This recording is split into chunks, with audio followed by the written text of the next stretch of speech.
जिसमें भगवान अपने अर्जुन ने कहा था खोल के वो आत्म योग और विभूति जनार्दन, तो इसलिए वो कह रहे हैं प्यासा हूं मैं विज्ञान अमृत पान का। वास्तव में ये विद्या जिज्ञासु और पिपासुओं के लिए ही है। तो अब देख रहे हैं भगवान अर्जुन की जिज्ञासा को। वो कह रहे हैं फिर कहो प्यासा हूं मैं विज्ञान अमृत पान का। तो सामान्य ज्ञान नहीं चाह रहे कि हाँ बता दें मैं कण कण में हूँ, मैं हर जगह हूँ। वो कहते हैं ऐसा तो मैंने सुना हुआ है, पर मुझे खोल कर प्रैक्टिकल रूप में आप मुझे दिखाओ, क्योंकि सुना सुनी सब जग गए। तो आज वो कह रहे हैं कहता हूँ सुनो मेरी श्रेष्ठ दिव्य विभूति ये, क्योंकि कुरुश्रेष्ठ मेरे अंत विस्तार का नहीं। अगला श्लोक इसके साथ ही जुड़ेगा। गुड़ाकेश मैं आत्मा भूतों में सब हूँ रमा, मैं ही हूँ सब भूतों के आदि मध्य अंत काल। देखिए बार बार पिछले 9वें अध्याय से लेकर अब तक अनेक उदाहरणों से भगवान अपने अस्तित्व का हमें ज्ञान करा रहे हैं कि हम व्यक्तित्व को छोड़ करके अस्तित्व में आए, और जो हम दूसरे को भिन्न और अपने को भिन्न समझकर राग द्वेष सुख दुख अनुकूलता प्रतिकूलता का एहसास करते हैं, वास्तविकता को जानकर भगवान ही सब में हैं, इसको जानकर हम इन सब बंधनों से मुक्त हो जाएं। भगवान का बार बार यही प्रयास है। एकम सद्विप्रा बहुधा वदंती। संत एक ही बात को अलग अलग ढंग से कहते हैं। ठीक इसी प्रकार आज भगवान भी पुनः पुनः एक ही बात को, अपने अस्तित्व को बताने की कोशिश कर रहे हैं। वो कह रहे हैं कि मेरे श्रेष्ठ दिव्य विभूति के इस रहस्य को तू जान ले। वो उन्होंने शब्द लगाया श्रेष्ठ दिव्य विभूति ये 3 शब्द हैं जिन पर हमें विचार करना है। पहले है श्रेष्ठ, दूसरा है दिव्य, तीसरा है विभूति। ये श्रेष्ठ और दिव्य शब्द विभूति के शब्द के विशेषण हैं। विभूति का अर्थ प्रारंभ में ही इस अध्याय के हमने विचार किया था कि विविधम भूतम इति विभूति। एक ही तत्व जब अनेक रूप में आ जाता है, एक आधार जब अनेक आकार में दिखता है, उसी को विभूति कहते हैं। इस विभूति के आगे वो 2 शब्द लगा रहे हैं कि श्रेष्ठ है मेरी विभूति, हर विभूति, मेरा हर आकार दिव्य भी है और श्रेष्ठ भी है। ये कहने का क्या तात्पर्य है कि किसी को छोटा मत समझो, किसी को बड़ा मत समझो। नाना प्रकार के जड़ चेतन इसमें जितनी भी योनियां हैं सब मेरा ही रूप हैं, और सब एक से एक बढ़कर श्रेष्ठ हैं। कोई हे नहीं है, कोई श्रेय नहीं है, क्योंकि सब मेरा अंश हैं। जैसे वो कह रहे हैं कि एक आग की अनेक चिंगारियां आग से निकलती हैं, वो सारी चिंगारियां आग का ही रूप हैं। वो चिंगारियां आग से भिन्न नहीं हैं। दूसरा उदाहरण बता रहे हैं कि जिस प्रकार एक सागर में से अनेक तरंगे उठती हैं, उनके रंग भले ही अलग अलग हों, वो उनकी ऊंचाई या नीचे तरंग हो, परंतु वो है समुद्र का ही रूप है। तो इसी तरह भगवान कह रहे हैं अनेक तरंगे हैं, अनेक चिंगारियां हैं, पर चिंगारियां आग का ही रूप हैं और तरंगे सागर का ही रूप हैं। उन तरंगों में और उन चिंगारियों में परस्पर कोई भेद नहीं है। गीता के हम अध्यायों में पढ़ते ही हैं, विश्व में सब मैं ही हूँ, दूसरा कुछ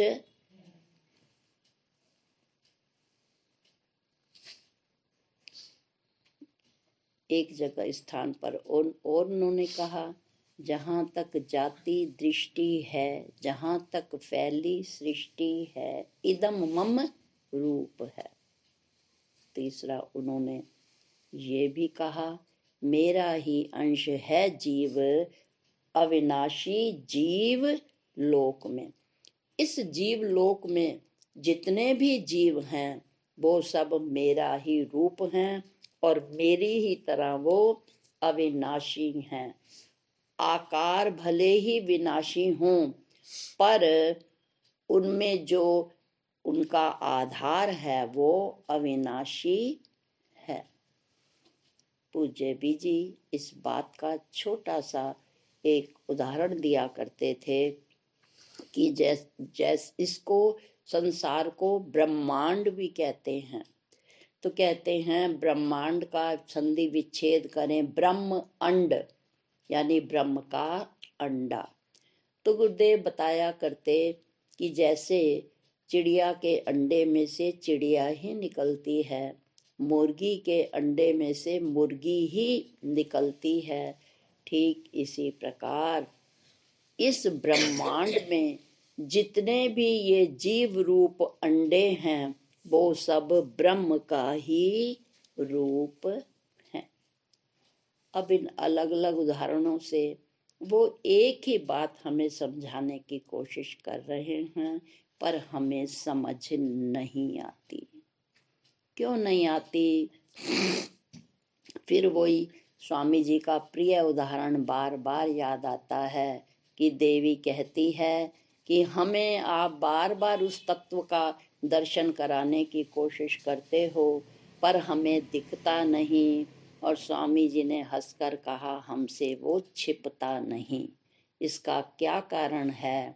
इसका यही कारण है कि हिरण्यमेन पात्रेण सतस्य अपि हुतम मुखम, कि माया के सुनहरे पात्र से वो तत्व छिपा हुआ है।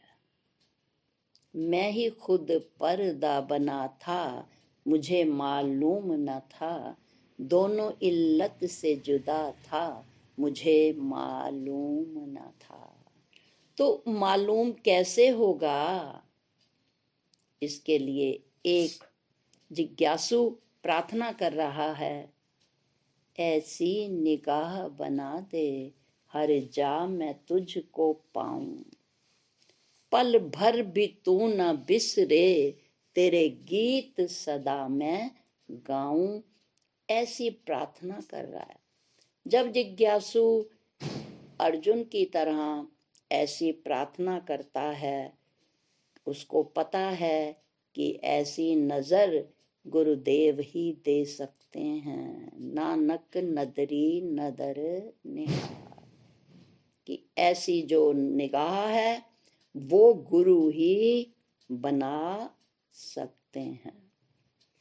तो अब अर्जुन की निगाह बन गई है, इसलिए तो वो अब पूछ रहा है पहले वो भगवान को एक अपना मित्र की तरह, संबंधी की तरह मान रहे थे, और पिछले श्लोकों में हमने विचार किया अब वो उन्हें परम धाम, परम पुरुष कहकर संबोधित कर रहे हैं।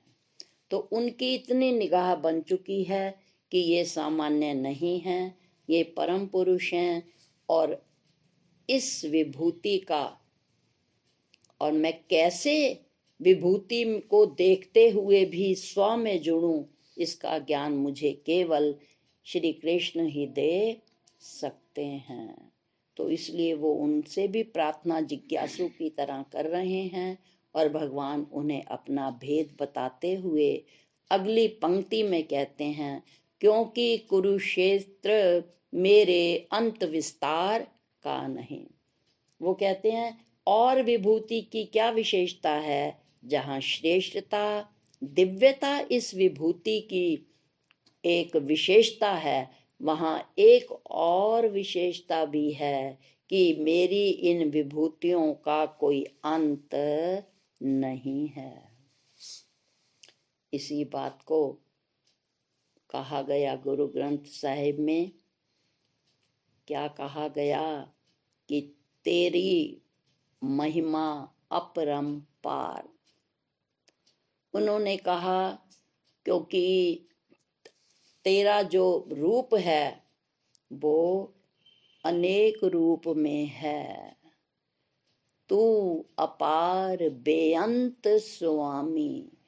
हे स्वामी, स्व के रूप में अपनी उपस्थिति को बताने वाले हे प्रभु, तू अपार बेअंत स्वामी, तेरी महिमा अपरंपार। इसी बात को बताया बहुत बार। इसी से संबंधित प्रसंग बार बार आता है, और कुछ पंक्तियां, कुछ उदाहरण वेदांत में ऐसे होते हैं कि उन्हें समझाने के लिए बार बार बताना पड़ता है। दूसरे स्थान पर गुरु नानक देव जी ने कहा, कोई न जाने तुमरा अंत, ऊंचे से ऊंचा भगवंत। इसी बात को मैथिली शरण में गुप्त जी ने भी कहा, तुम एक होकर भी अहो, रखते अनेकों वेश हो, आद्यंत हीन अचिंत्य अद्भुत आत्मभू अखिलेश हो। तुम अखिल विश्व के नियंता हो। और भगवान ने ये भी कहा, मैं ही हूँ सब भूतों के आदि मध्यांत काल में। इससे संबंधित भगवान ने कहा कि सभी जो भूत हैं उनके आदि में भी मैं हूँ, और उनके अंत में भी मैं हूँ। अगले श्लोक में उन्होंने क्या कहा, हे गुड़ाकेश, मैं आत्मा। मैं गुड़ाकेश शब्द लगाया।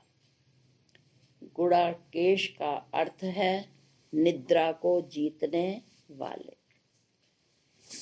जैसे नींद को जीतना बहुत मुश्किल है, हमें अनुभूति है, ना आए तो हम कितने परेशान और बेचैन हो जाते हैं। पर अर्जुन ने अपनी नींद को जीत लिया था। इसलिए भगवान यहाँ गुड़ाकेश शब्द का प्रयोग कर रहे हैं कि हे अर्जुन, अगर तुम नींद को जीत सकते हो तो तुम अज्ञान को भी जीत सकते हो। क्योंकि नींद जब होती है उसमें भी अज्ञान का दोष ही होता है, निद्रा दोष। उधर जागृत में निद्रा दोष है तो बुद्धि में क्या है, अज्ञान दोष है। तो कहते हैं हे अर्जुन, तुम नींद को जीत सकते हो तो इसका मतलब है तुम अज्ञान को भी जीत सकते हो। अभी जिस प्रकार बताया गया कि सब में होते हुए भी वो नजर क्यों नहीं आता? क्योंकि उन्होंने कहा कि बुद्धि पर आवरण दोष है तुम्हारी, इसलिए तुम्हें मेरी विद्यमानता का अनुभव नहीं होता। तो अब जो मैं तुम्हें बताना चाह रहा हूँ उसको ध्यान से सुनो। गुड़ाकेश, मैं आत्मा भूतों में सब हूँ रमा, मैं ही हूँ सब भूतों के आदि मध्यांत काल में। तो उसके लिए भी वही बार बार उदाहरण दिया जाता है कि सोने का, मिट्टी का, कि बर्तन बनने से पहले भी मिट्टी है, और जब बर्तन टूट जाता है तो ये नहीं कहते गिलास कटोरा फेंक आओ, क्या कहते हैं, मिट्टी मिट्टी हो गई है, इसको बाहर फेंक आओ। इसी तरह जब हम गहने बनवाने जाते हैं तब भी जो हम सोने का सिक्का या गिन्नी लेकर आते हैं तो वो बनाने से पहले ये कहता है कि मैंने आपका इतने ग्राम सोना जमा कर लिया। वो जो गहने होते हैं लेकर जाते हैं टूटे फूटे, वो ये नहीं कहते मैंने आपके इतने गहने दर्ज कर लिए, वो कहते हैं कि आपका इतना सोना मैंने लिख लिया है। और जब हम पेमेंट देते हैं तो कहते हैं इतना आपका सोना था और इतना हमने बीच में डाला, इसके अनुसार सोने के भाव के अनुसार कुल आपका इतने ये ग्राम के गहने हो गए। तो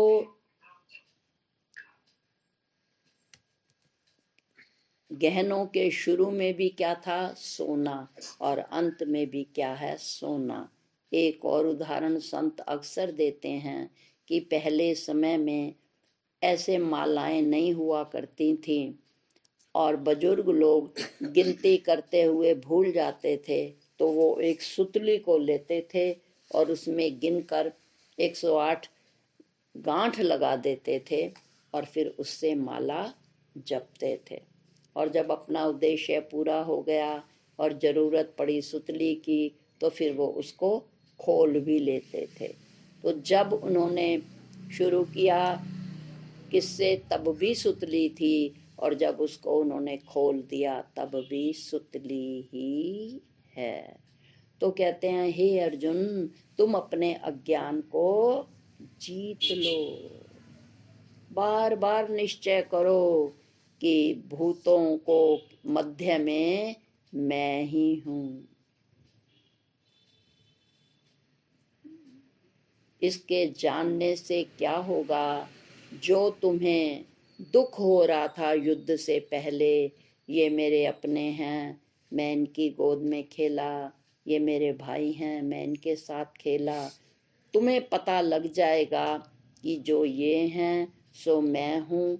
व्यवहारिक सत्ता में रहकर मुझे व्यवहार करना पड़ेगा, परंतु दृष्टि जो है साक्षी भाव में रहनी चाहिए, और व्यवहार इंद्रियों से, मन से, जैसा जैसा व्यवहारिक सत्ता में है व्यवहार करो, परंतु दृष्टि साक्षी भाव में रखो। ऐसा करने से तुम्हें दुख नहीं लगेगा।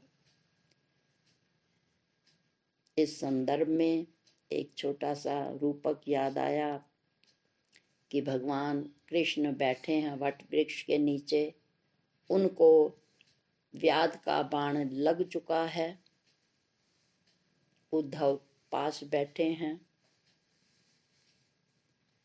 उन्होंने उद्धव को पास बुलाकर कहा, तुम मेरे सबसे निकट के शिष्य हो, मेरे मित्र भी हो, मेरे दुख के साथी भी हो, अब सावधान होकर सुन लो मैं जो तुम्हें बताने जा रहा हूँ।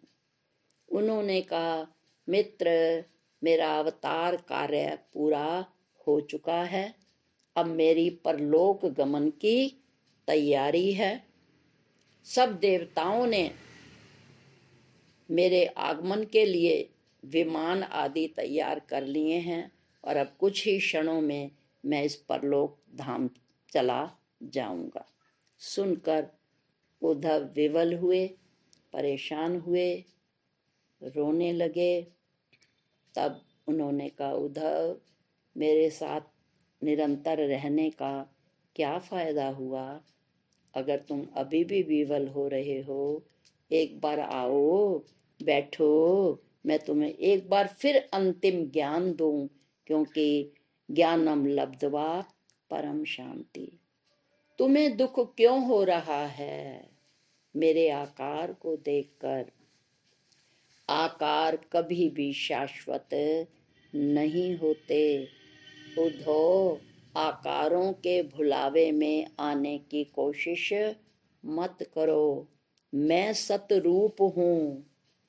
ना असतो विद्यते भावो, ना अभावो विद्यते सतः। सत का कभी अभाव नहीं होता। सत मैंने सत्ता, सत तत्व का कभी अभाव नहीं होता।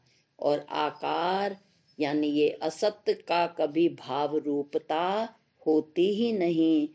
असत हमेशा अभाव रूप होता है और सत हमेशा भाव रूप ही होता है। तुम इन दो के अंतर को समझ लो। मैं अंतिम बार फिर तुम्हें परिपक्व यही ज्ञान कराना चाहता हूँ।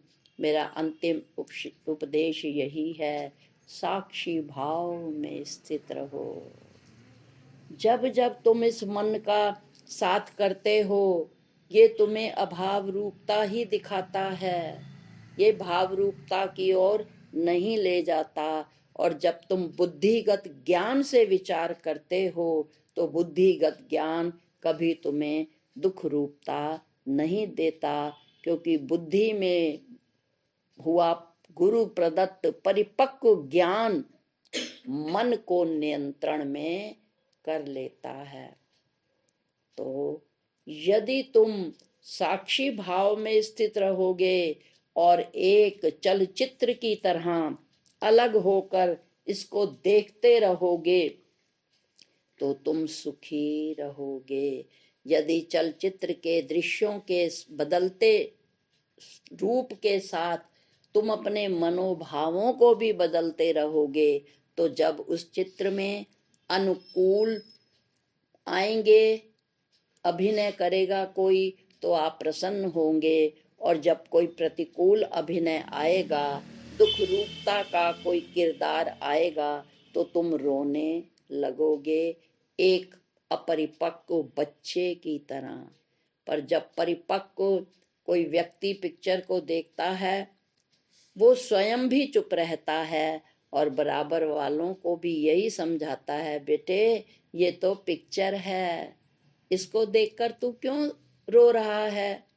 पिक्चर में तो दुख भी होगा, सुख भी होगा, लाभ भी होगी, हानि भी होगा, मेल भी होगा, फीमेल भी होगा, क्योंकि द्वंद्वात्मक संसार है, इसमें सब कुछ है।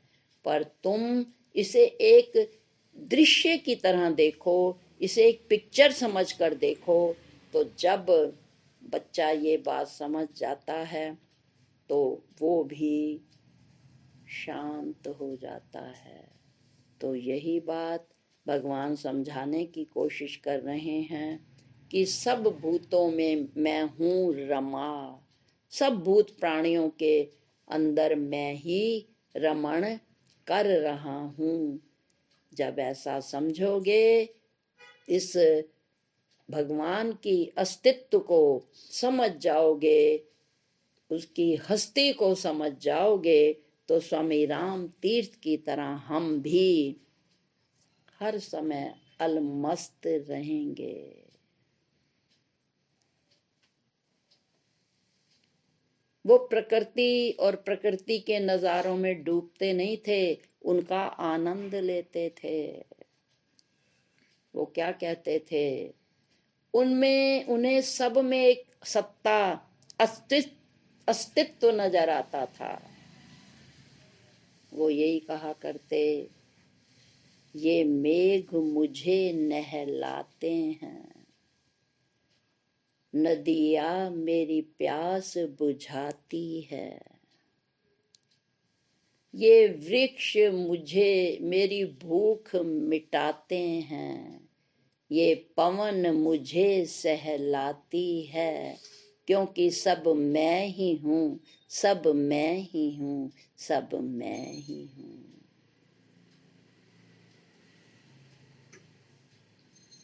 यही तो था कि एक बार जब वो जा रहे थे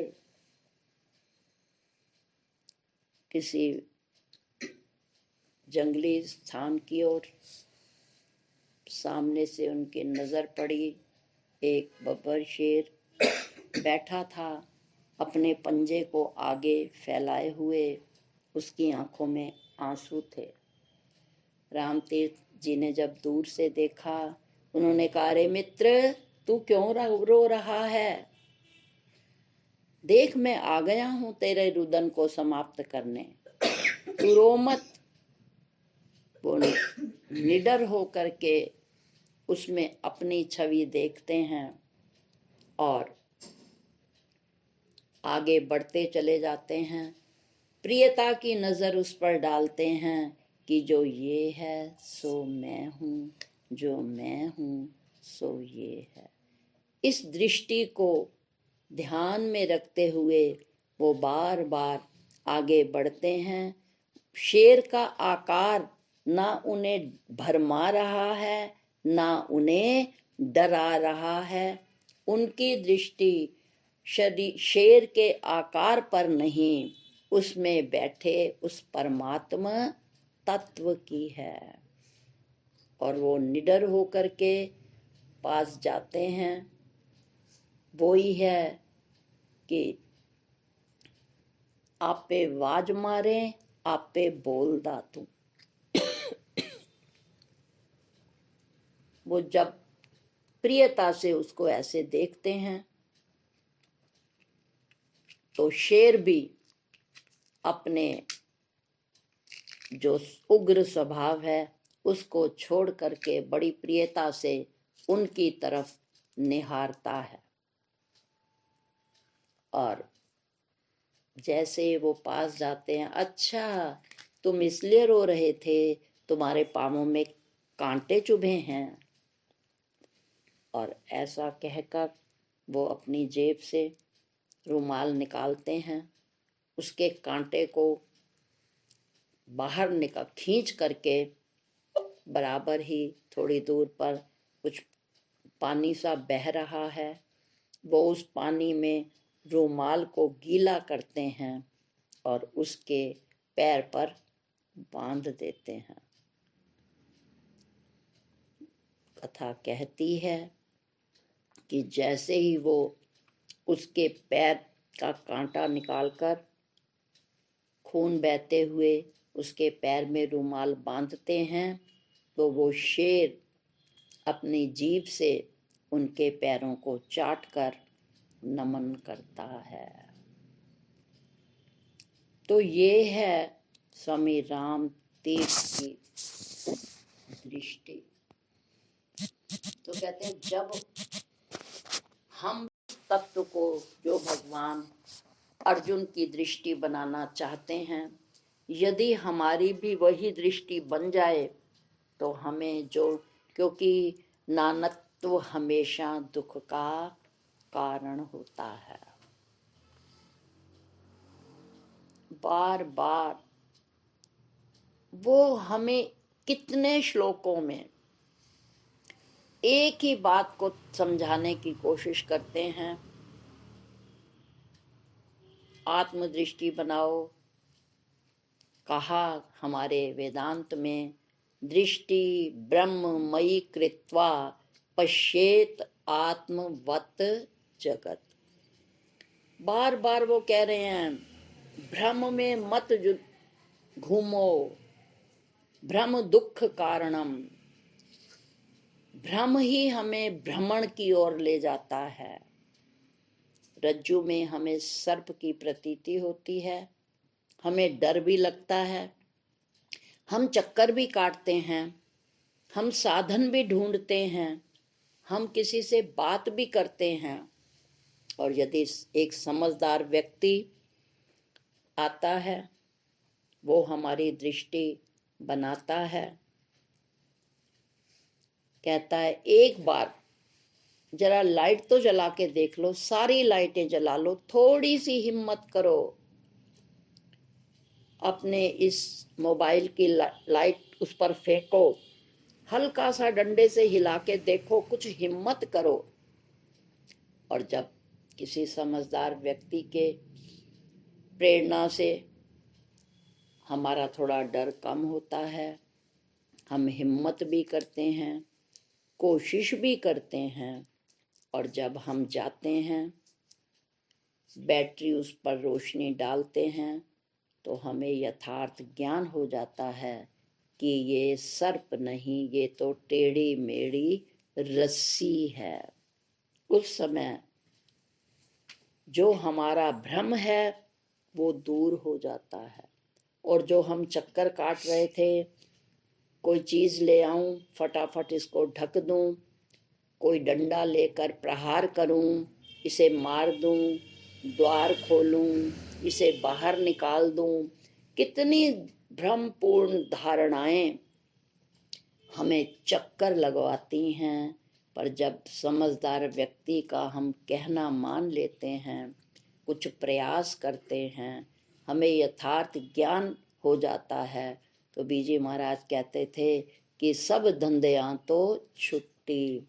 फिर भ्रम का जो बादल छाए हुए थे, जिससे ज्ञान रूपी सूर्य का प्रकाश पृथ्वी पर नहीं पहुंच रहा था, तो जैसे ही बादल छटते हैं, वैसे ही सूर्य का प्रकाश पृथ्वी पर आता है। ठीक इसी प्रकार अंधकार, तभी तो तुलसीदास जी ने कहा, नेड़े है सूझे नहीं, लानत ऐसी जिंद, तुलसी इस संसार को भयो मोतियो बिंद। जैसे आंख में मोतिया बिंद हो जाता है, तो कुछ को तो एक के अनेक दिखते हैं और कुछ को धुंधला दिखता है। उसके लिए फिर हम बैठ नहीं जाते, अनुभव होगा व्यवहारिकता में। जैसे ही हमें पता लगता है कि आंख में मोतियाबिंद होता है, हम पहले निश्चय करते हैं, फिर पैसे का प्रबंध करते हैं, और फिर पुरुषार्थ करते हैं, डॉक्टर के पास जाकर के ऑपरेशन कराते हैं, तभी सुख माणते हैं। और यदि किसी के पास पैसे का प्रबंध ही ना हो या निश्चय ही ना करे, तो वो अंधकार में धक्के खाता है, परेशान होता है। ठीक इसी प्रकार बार बार हमें समझाया जा रहा है, बड़े बड़े संत हमें समझाने की कोशिश कर रहे हैं कि ये सब कुछ भी नहीं है सिवाय माया के विस्तार के। हमारी दृष्टि माया पर तो जाती है, पर मायापति पर नहीं जाती। आज के प्रसंग में वो हमें यही समझाने की कोशिश कर रहे हैं कि जिज्ञासु बनो, पिपासु बनो, किसी ब्रह्मज्ञानी तत्वज्ञ संत के पास जाओ, तो वो तुझे बतलाएंगे। पर वो जैसा बतलाते हैं वैसे ही लोग भी चले। उन्होंने तो बता दिया, और कितने वर्षों से हमें बताने की कोशिश की जा रही है, पर फिर भी बार बार समझाने पर भी हमारी दृष्टि नहीं बन रही। संसार हमें भरमा जाता है, और संत के शब्दों पर हम निश्चय नहीं करते, तो ये सब किसकी कमी है? हमारी कमी है। आत्म धन, जैसे उस धन को कमाने के लिए कितना पुरुषार्थ भी करना पड़ता है, सुख दुख को भी छोड़ना पड़ता है, बहुत सी परिस्थितियों को लांघ करके हम धन को कमाते हैं। तो आत्म धन तो कहीं उससे भी ज़्यादा महत्वपूर्ण है। वो धन तो इहलोक में काम आएगा, परंतु ये आत्मधन तो आगे भी हमारे काम आएगा। परंतु तभी भगवान ने मूढ़ात्मा शब्द हमारे लिए प्रयोग किया कि कितने मूढ़ हैं। इस गूढ़ रहस्य को बताने के बाद भी ये मनुष्य मूढ़ बना बैठा है। मूढ़ कहते हैं जड़, मुंड जो होती है जड़, वो जड़ किसी काम की नहीं होती। तो कहते हैं जड़वत मत बनो, जागृत हो जाओ, कोशिश करो। अरे यदि आत्मदृष्टि बना लोगे तो कोई घाटे में नहीं रहोगे। जितने भी भय हैं, हम एक दूसरे से डरते हैं, हर स्थान में हम परेशान हो रहे हैं, हर परिस्थिति हमें डोलायमान करती है। पर यदि हम निश्चय कर लें कि कोई हमें बहला नहीं सकता, कोई भी हमारे दुख सुख का कारण नहीं है, केवल अज्ञान ही हमारे दुख का कारण है। अज्ञान के कारण हम गलत कर्म करते हैं और उन कर्मों का फिर जब हमें भुगतान करना पड़ता है तो हम सामने वालों को दोष देते हैं। पर वो कहते हैं अज्ञान परम आपदाम परम। अरे तेरा अज्ञान ही तेरे दुखों का कारण है। और अज्ञान क्या है कि एक सत्ता को ना देख करके हम अनेकता को देखते हैं, और अनेकता जो है वो केवल व्यवहारिक स्तर पर है।